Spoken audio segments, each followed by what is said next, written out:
Assalamualaikum warahmatullahi wabarakatuh. Perkenalkan, kami dari kelompok 10 yang beranggotakan 4 orang. Yang pertama saya sendiri yaitu Sofia Rohana Zulfa, NIM 3. Yang kedua Qurratu Aini Fatimatu Zahra, NIM 22. Yang ketiga Aqidatul Nisa, NIM 25. Dan yang keempat yaitu Safitri Injarsari, NIM 36. Nah, di sini kami akan membahas tentang replikasi DNA. Nah, saya akan membahas tentang mekanisme replikasi DNA. Nah, replikasi DNA sendiri yaitu proses penggandaan rantai ganda DNA. Nah, pada sel, proses replikasi DNA akan terjadi sebelum terjadinya pembelahan sel. Nah, penggandaan dalam replikasi DNA menggunakan DNA polimerase yang dapat membantu pembentukan ikatan nukleotida penyusunan polimerase DNA. Nah, proses replikasi DNA pertama helikase akan dibuka dan juga dilepas, kemudian dari setiap untaian terpisah atau virus bertindak sebagai pola untuk mereplikasi untaian mitra baru yang berwarna hijau. Nah, setelah itu nukleotida atau basa akan dicocokkan untuk mensintesiskan untaian mitra baru yang menjadi 2 heliks ganda.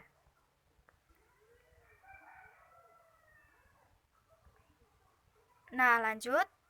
Di sini terdapat macam-macam teori dari replikasi DNA.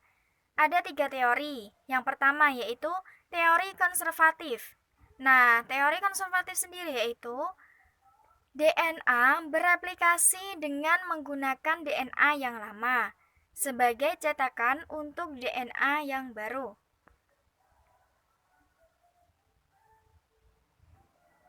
Lanjut, yang kedua yaitu teori dispersif. Nah, teori dispersif sendiri yaitu mereplikasikan DNA dengan cara memutus rantai DNA asli dan menggabungkannya secara acak dengan DNA yang baru. Lanjut, yang ketiga yaitu teori semi-konservatif. Nah, teori semi-konservatif ini yaitu pemisahan antara basa-basa nitrogen yang dibantu oleh enzim helikase. Nah, setelah basa-basanya terpisah, DNA akan berbentuk seperti huruf Y. Nah, satu bagian adalah 3 aksen atau leading strand, dan satu bagiannya lagi yaitu 5 aksen atau lagging strand.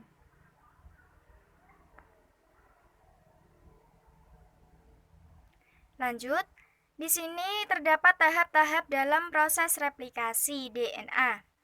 Nah, tahap yang pertama yaitu tahap inisiasi.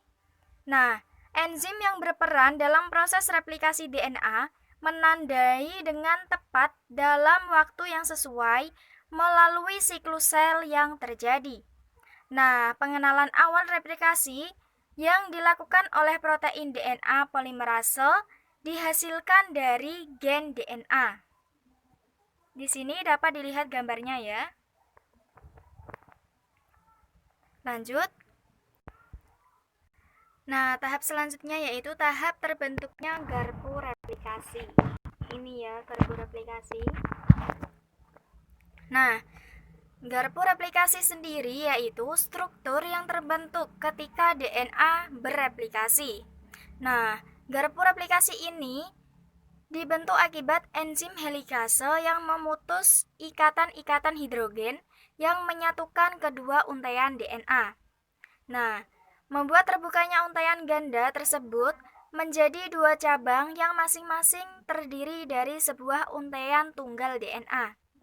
Nah, masing-masing cabang tersebut menjadi cetakan untuk pembentukan 2 untaian DNA baru berdasarkan urutan nukleotida komplementernya. Nah, DNA polimerase membentuk untaian DNA baru dengan memperpanjang oligonukleotida atau RNA yang dibentuk oleh enzim primase dan disebut dengan primer. Nah, garpu replikasi ini adalah struktur yang terbentuk ketika enzim helikase membuka rantai ganda DNA. sehingga terbentuk dua rantai tunggal dan berbentuk seperti garpu talaya. Ini bisa dilihat gambarnya. Selanjutnya adalah pemanjangan untaian DNA. DNA polimerase membentuk untaian DNA baru dengan menambahkan nukleotida dalam hal ini. Nah, deoksiribonukleotida ke ujung 3 aksen hidroksil bebas nukleotida rantai DNA yang sedang tumbuh. Dengan kata lain, rantai DNA baru atau DNA anak disintesis dari arah 5 aksen sampai 3 aksen. Nah, sedangkan DNA polimerase bergerak pada DNA induk dengan arah 3 aksen sampai 5 aksen. Namun dengan demikian, salah satu untaian DNA induk pada garpu replikasi berorientasi 3 aksen sampai 5 aksen. Nah, sementara untaian lainnya berorientasi dari 5 aksen sampai 3 aksen. Dan helikase bergerak membuka untaian rangkap DNA dengan arah 5 aksen sampai 3 aksen. Nah, oleh karena itu, replikasi harus berlangsung pada kedua arah yang berlawanan tersebut. Lanjut. Pembentukan leading start dan pembentukan lagging start. Nah, di sini leading start. Leading start ini dibentuk berkelanjutan oleh DNA polimerase. Nah, DNA polimerase ini akan berbentuk leading start.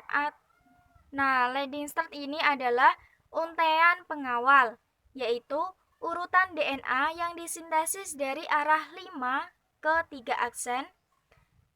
Nah, DNA polimerase ini pada untaian dapat membentuk DNA menggunakan ujung 3 ohamin bebas RNA primer serta sinesa DNA yang terjadi secara berkesinambungan. Selanjutnya, pembentukan lagging start. Lagging start yaitu di sini tempatnya ya. Nah, lagging start ini dibentuk sepotong-potong dan primase membentuk RNA primer yang akan diperpanjang DNA polimerase untuk membentuk fragmen Okazaki. Lanjut. Modifikasi post replikasi DNA. Nah, setelah DNA selesai direplikasi, dua helaian yang tersintesis dipasangkan kembali yang melibatkan penambahan molekul tertentu guna mengkhususkan rantai ganda. Nah, modifikasi post replikasi DNA mungkin akan mempengaruhi cara pengikatan molekul. Nah, DNA sebagai faktor utama dalam modifikasi penambahan dalam kelompok metil pada beberapa adenin serta residu kositosin. Nah, DNA meltase menambahkan grup metil setelah nukleotida digabungkan dengan DNA polimerase. Baik, saya akan melanjutkan penjelasan dari Mbak Sofia mengenai replikasi DNA dalam prokariot.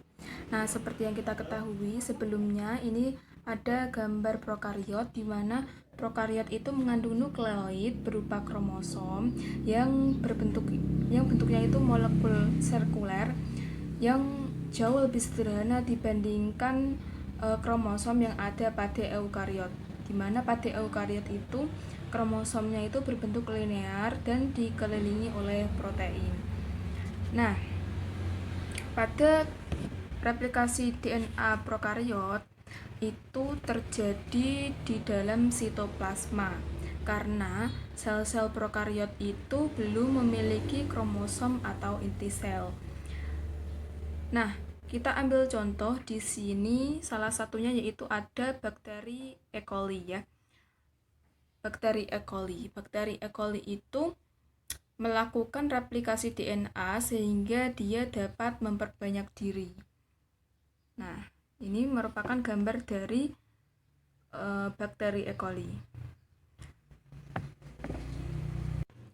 Nah, di dalam bakteri E. coli itu terdapat DNA, ini, di mana di dalam DNA itu terdiri dari dua bagian, yaitu bagian kiri dan bagian kanan yang disebut sebagai double strand. Nah, DNA tadi kalau diperjelas itu seperti ini ya. Di dalam DNA itu terdapat nukleotida, terus ada gula pentosa, terus ada fosfat dan juga basa nitrogen. Nah, basa nitrogen itu terdiri dari timin, adenin, guanin, dan juga sitosin. Ini ya, ini. Bentar. Ini ada timin, adenin, guanin, dan juga sitosin. Sitosin dan guanin itu terdiri dari 3 ikatan hidrogen. Ini ada 3, 1, 2, 3. Kemudian untuk timin dan adenin itu ada 2 ikatan hidrogen. Ini hidrogen bond. Nah, kemudian arah replikasinya itu dari 5 ke 3 ini. Dari 5N ke 3. Ya. Nah, contoh replikasinya itu seperti ini. Ini contoh replikasinya. Replikasi DNA itu terjadi pada kromosom yang dimulai dari origin of replication. Nah, ini bentuk oval ini ya, oval ini. Ini merupakan origin of replication, mohon maaf. Nah, DNA ini akan mengalami replikasi yang ditandai dengan arah dari 5 ke 3. Ya, ini arah dari 5 ke 3. Kemudian melakukan perpanjangan yang dibantu oleh DNA polimerase. Ini DNA polimerase. Ya, kemudian helikase dan juga single strand bonding protein. Nih, single strand bonding protein. Dia yang membantu proses pemanjangan ya. DNA polimerase ini akan melakukan proses pemanjangan atau replikasi ya. Kemudian DNA ini nantinya akan diturunkan kepada anak-anaknya dari bakteri E. coli tersebut, sehingga bakteri E. coli itu dapat memperbanyak dirinya. Seperti itu. Nah, seperti yang kita ketahui tadi di awal, replikasi DNA prokariot itu berlangsung secara cepat, sekitar 1000 sampai 2000 nukleotida per detik. Dikarenakan apa? Dikarenakan struktur prokariot ya itu lebih sederhana dibandingkan dengan eukariot ya. Prosesnya itu lebih sederhana gitu dibandingkan prokariot. Kalau dibandingkan eukariot, maaf. Kalau eukariot itu prosesnya lebih rumit, sedangkan kalau prokariot prosesnya itu lebih sederhana. Jadi prosesnya itu berlangsung secara cepat antara 1000 sampai 2000 nukleotida per detik. Seperti itu. Selanjutnya akan dijelaskan oleh Mbak Nisa. Assalamualaikum warahmatullahi wabarakatuh. Perkenalkan, nama saya Akidatul Nisa, NIM 25. Di sini saya akan mencoba menjelaskan mengenai replikasi DNA eukariot. Jadi, replikasi DNA eukariot itu dibagi menjadi 3 tahap. Yang pertama ada inisiasi, yang kedua ada elongasi, dan yang ketiga ada terminasi. Nah, seperti yang diketahui ya, genom pada eukariot itu bersifat kompleks. Jadi, replikasi itu memiliki proses yang rumit dan melibatkan beberapa jenis enzim dan protein. Nah, DNA pada eukariot terikat pada protein atau biasa disebut dengan histon, kemudian akan membentuk nukleosom. Nah, saat inisiasi, maka DNA dapat diakses protein dan enzim yang terlibat dalam replikasi. Nah, lalu bagaimana replikasi tersebut bisa mengetahui rantai heliks ganda akan direplikasi itu dimulainya dari mana? Atau bisa tahu asal replikasi dimulai itu dari mana atau bagaimana? Nah, ternyata teman-teman, terdapat urutan nukleotida spesifik sebagai asa replikasi dimulai. Nah, protein tertentu tersebut akan mengikat asa replikasi enzim helikase, memutus dan membuka DNA helix. Saat DNA membuka, maka akan muncul garpu replikasi yang berbentuk huruf Y. Nanti akan diperlihatkan di slide selanjutnya, di gambar slide selanjutnya. Kemudian dua garpu replikasi akan terbentuk pada asa replikasi dan akan diperpanjang seiring dengan berjalannya replikasi tersebut. Nah, replikasi dapat muncul bersamaan pada tempat yang berbeda dengan genom. Dalam genom. Selanjutnya adalah proses elongasi. Ketika proses elongasi berlangsung, maka enzim DNA polimerase akan menambahkan nukleotida pada tempat ketiga. Urutan primer yang menyediakan titik mula akan ditambahkan bersama dengan nukleotida RNA. Nantinya primer tersebut kemudian akan dihilangkan dan nukleotidanya akan diganti DNA induk dengan DNA. Urutan yang merupakan pasangan dari untaian DNA induk akan disintesiskan menuju ke garpu replikasi sehingga polimerase bisa menambahkan nukleotida pada arah tersebut. Untaian DNA yang disintesiskan terus-menerus disebut dengan untaian pengawal atau leading strand. Nah, DNA polimerase kan hanya dapat mensintesiskan di arah 5 ke 3, maka untaian yang baru akan terbagi menjadi beberapa bagian yang disebut dengan fragmen Okazaki. Fragmen Okazaki akan membutuhkan primer dari RNA untuk memulai sintesis. Urutan dengan fragmen Okazaki disebut sebagai lagging strand atau untaian pengikut. Nah, pada tahap terakhir atau terminasi itu, proses sintesis berlangsung, enzim akan menghilangkan primer RNA dan kemudian akan diganti oleh nukleotida DNA dan jarak antar fragmen ditutup oleh enzim DNA. Nah, ini adalah gambar replikasi eukariot. Nah, jadi ini adalah gambar replikasi eukariot.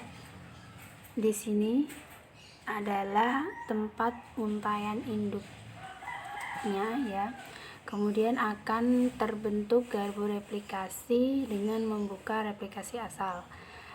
Nah, di sini untaian DNA induk itu akan terbentuk yang namanya garpu replikasi. DNA-nya akan dibuka menjadi huruf Y seperti ini. Garpu replikasinya berbentuk huruf Y. Nah, kemudian helikase memisahkan untaian DNA. Jadi yang biru ini adalah dinamakan dengan enzim helikase. Dia berfungsi untuk memisahkan untaian DNA.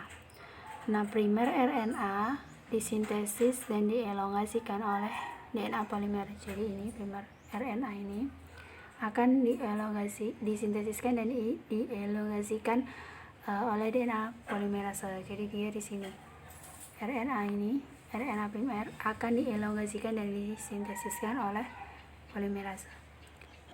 Kemudian pada untaian pengawal DNA disintesis terus-menerus, sedangkan di untaian pengikut DNA disintesis dalam beberapa bagian pendek.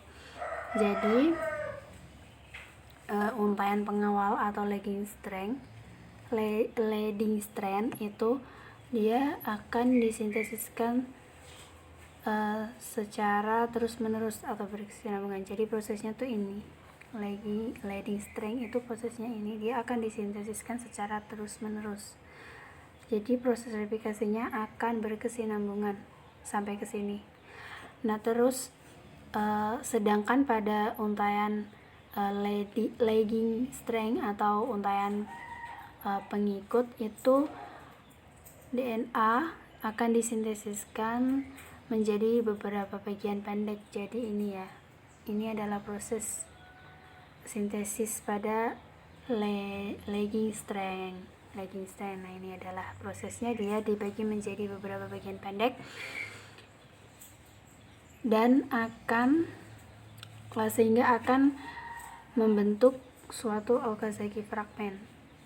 Jadi untaian pada lagging strand itu ini prosesnya akan disintesiskan menjadi beberapa bagian pendek. Bisa dilihat di gambar ya teman-teman, itu bagiannya menjadi bagian pendek. Nah, kemudian akan membentuk fragmen Okazaki. Nah, fragmen Okazaki ini kemudian akan dihubungkan oleh DNA ligase. Seperti itu. Nah, ini adalah proses singkat replikasi DNA eukariot. Nah, yang pertama, untaian DNA double helix terbuka pada asa replikasi. Basa baru akan ditambahkan pada untaian induk, di mana untaian yang satu akan dibuat berkesinambungan. Di sini berkesinambungan itu terjadi pada leading strand atau untaian pengawal. Nah, sedangkan yang lain terbagi-bagi. Terbagi-bagi di sini itu terjadi pada untaian lagging strand atau untaian pengikut.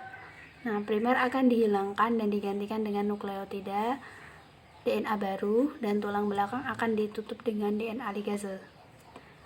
Nah, sekian penjelasan dari saya. Apabila ada salah kata atau salah ucapan, saya mohon maaf yang sebesar-besarnya. Selanjutnya akan dilanjutkan oleh Mbak Safitri Injarsari. Terima kasih. Assalamualaikum warahmatullahi wabarakatuh. Saya Safitri Injarsari, NIM 36. Nah, di sini saya akan menjelaskan mengenai DNA repair. Nah, DNA repair ini merupakan suatu mekanisme perbaikan DNA yang mengalami kerusakan atau kesalahan. Di dalam tubuh kita terdiri dari jutaan sel. Oleh sebab itu, kita mengalami kesalahan DNA setiap hari. Kemudian kerusakan ini akan diperbaiki dengan mekanisme DNA repair. Nah, pada dasarnya DNA repair ini berfungsi untuk memperbaiki DNA yang mengalami kerusakan atau kesalahan ya pada intinya. Kemudian penyebab kerusakan pada DNA. Nah, ada beberapa penyebab kerusakan pada DNA, antara lain proses metabolisme yang tidak normal, kemudian radiasi dengan sinar UV dan radiasi ion, kemudian radiasi bahan kimia atau adanya kesalahan dalam replikasi DNA. Kadang nukleotida dicocokkan secara tidak benar yang menyebabkan mutasi dan torehan dalam satu atau dua helai yang dapat mengganggu replikasi DNA atau bahkan menyebabkan bagian DNA tercampur. Untungnya, sel kita memiliki cara untuk memperbaiki sebagian masalah tersebut. Kemudian, mekanisme perbaikan DNA. Pertama yaitu DNA polimerase. Jalur perbaikan ini semuanya bergantung pada enzim khusus yang berbeda dalam merespon jenis kerusakan. Salah satu kerusakan umum yang adalah sebagian ketidakcocokan basis. Setiap nukleotida mengandung basis, dan selama replikasi DNA berlangsung, enzim DNA polimerase harusnya membawa papasangan yang tepat untuk memasangkan setiap basis pada setiap untai template. Seperti pada gambar bisa dilihat bahwasanya sitosin akan berpasangan dengan guanin dan adenin akan berpasangan dengan timin. Kemudian membuat kesalahan. 100.000 tambahan tersebut membuat kesalahan. Yang tertera pada gambar ini adenin yang berpasangan dengan sitosin itu salah ya. Pada aslinya adenin akan berpasangan dengan timin dan sitosin akan berpasangan dengan guanin. Untuk itu enzim menangkap sebagian besar ini dan memotong beberapa nukleotida dan mencocokkannya dengan yang benar. Pada gambar selanjutnya ini enzim mencocokkannya dengan pasangan yang benar, misal adenin yang berpasangan dengan timin dan guanin akan berpasangan dengan sitosin ya. Untuk adenin berwarna hijau ini dan timin yang berwarna merah ini. Dan protein ini akan mencocokkannya dengan pasangan yang benar. Yaitu ketiga, melakukan teliti ulang. Nah, pada jalur ini satu set protein memeriksa dan jika terjadi ketidakcocokan, mereka memeriksa agar tidak terjadi kesalahan. Misal pada gambar ini, guanin yang berpasangan pada timin dengan timin itu salah dan akan mengakibatkan kesalahan pada perbaikan DNA. yang aslinya guanin itu berpasangan dengan sitosin dan adenin akan berpasangan dengan timin. Kemudian yang keempat, melakukan perbaikan. Nah, pada jalur ini protein memotong nukleotida yang salah dan menggantikannya dengan yang benar dengan membawa pasangan yang tepat untuk memasangkan setiap basis pada setiap untai template. Contohnya pada gambar ini protein sedang memotong bagian yang salah dan menggantikannya dengan yang benar. Misal seperti pada contoh guanin yang akan berpasangan dengan sitosin dan adenin akan berpasangan dengan timin. Kemudian membentuk suatu perbaikan yang disebut perbaikan mismatch. Adenin akan berpasangan dengan timin dan guanin akan berpasangan dengan sitosin. Kemudian penyakit akibat kerusakan DNA. Pada cacat perbaikan penggabungan ujung non-homolog, saya mengambil penyakit itu radiasi, RS-SCID. Penyakit ini umumnya menunjukkan gejala yang jelas saat anak berusia 2-13 bulan. Penyakit ini yaitu anak-anak yang mengidap dilahirkan sistem kekebalannya yang rusak dalam bentuk yang terparah. Seorang anak pengidap Bumble Boy tidak bisa melawan infeksi yang ringan sehingga bisa menyebabkan kematian di tahun pertama kelahirannya. Pengidap SCID ini atau Bumble Boy ini tidak dapat menghasilkan sel T, sel B, dan sel pembunuh alami dalam sistem kekebalan tubuhnya. Kemudian cacat pada perbaikan homolog HR. Saya mengambilnya yaitu dari sindrom Bloom BS. Sindrom ini adalah penyakit langka atau autosomal resesif yang terutama ditandai oleh 3 aspek: retardasi pertumbuhan, hipersensitivitas terhadap matahari, dan pelebaran kapiler. Pasien-pasien ini memiliki ketidakstabilan genom yang membuat mereka mudah terserang kanker. Kemudian cacat pada perbaikan eksisi nukleotida atau NER. Saya mengambil contoh Xeroderma pigmentosum. Xeroderma pigmentosum ini adalah kelainan fotosintetif genetik yang menunjukkan kerentaan terhadap kanker kulit akibat tubuh terpapar sinar matahari. Kelainan ini ditandai adanya gagalnya perbaikan pada DNA. Kemudian cacat pada perbaikan eksisi basah atau BER.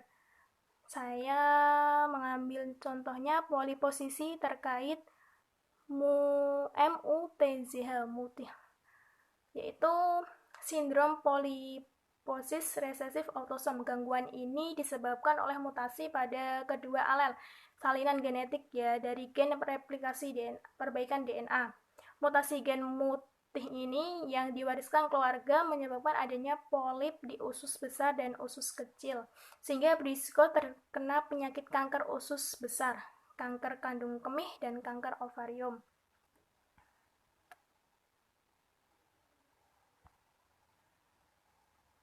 Nah, itu saja presentasi dari kami, kelompok 10. Kurang lebihnya mohon maaf. Wabillahi taufiq walhidayah. Wassalamualaikum warahmatullahi wabarakatuh.